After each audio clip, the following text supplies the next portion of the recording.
Hello Commanders, welcome to the command table. My name is Matt, and we're going to be taking you through the Wicker Colossus on 3 different star ratings. Before we get into that, if you'd please be so kind as to like, subscribe, and if you want notifications when I drop new videos, be sure to hit that notification bell. Also, if you have any questions or comments, please feel free to leave those below.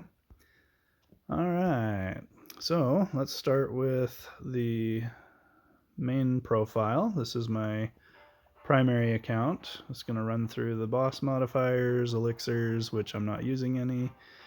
It'll show you the rolled stats on my artifacts, and then we'll go through the power stones on the units.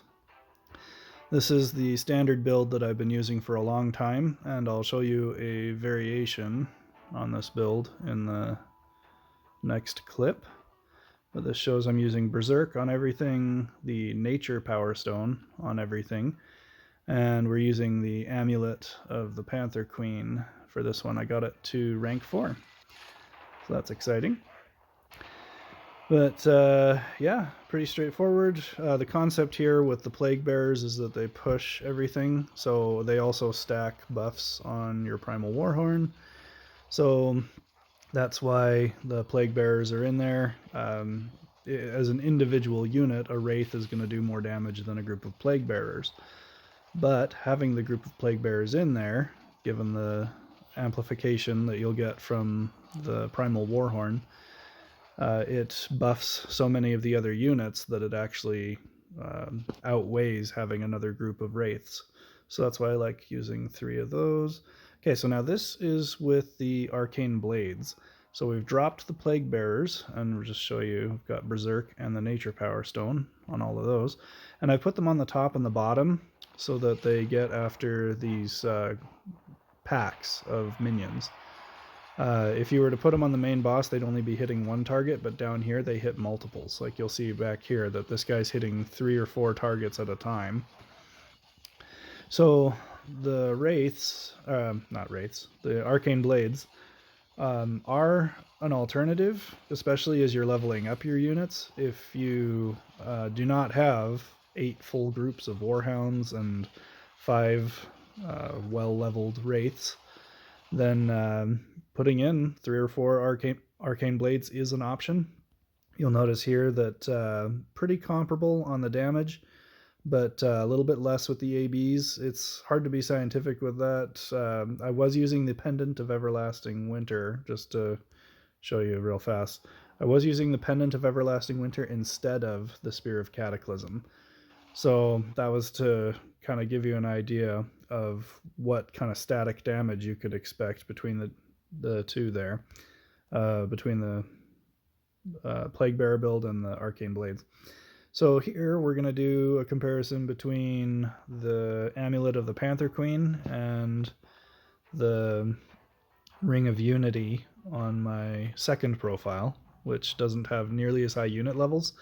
And the reason that it would matter at this point is because you'll see only 1 Wraith there has the Nature Power Stone for faction change. So the whole deal here is that if you don't have your units to level 100 and have that extra Power Stone slot, then it's really a toss-up between the Amulet and the Ring. So I am using the Spear of Cataclysm on this one just because it is lower level units and I want to make sure I get the hearts in. But don't have too much difficulty getting it all the way down. We got a few seconds to spare on each one. So the difference between the Amulet and the Ring is not that big. It's pretty comparable. But the key difference is if you can get your units to level 100, you do have that extra Power Stone slot. You throw on the Nature faction, and that outweighs it substantially towards the Amulet's favor. So here it is with the Ring instead of the Amulet. And again, pretty straightforward. You just have bursts of damage instead of static damage throughout the course of the battle. If you are below level 100 on most of your units, the Dire Wolves can be subbed in for things like Plague Bearers. They will give you a decent damage boost, especially if you have much higher dire wolves than you do Plague Bearers. The Plague Bearers, if the closer you get to 100, the closer you get to 20 bodies in the unit, which really stacks your Primal Warhorn. So there's just lots of different options, lots of different ways to go at it, but you can focus on leveling up fewer of each type of unit and getting them to level 100, especially when you throw in things like the Arcane Blades. Okay, this is my SR13 profile, my third profile. It's just going to run through all the stats so you can see what we're working with. Again, Ring of Unity and Amulet of the Panther Queen are kind of a toss-up at this point since my unit levels are so low. Here's the Power Stones. Again, Berserk on pretty much everything. And then we'll let it go after the boss.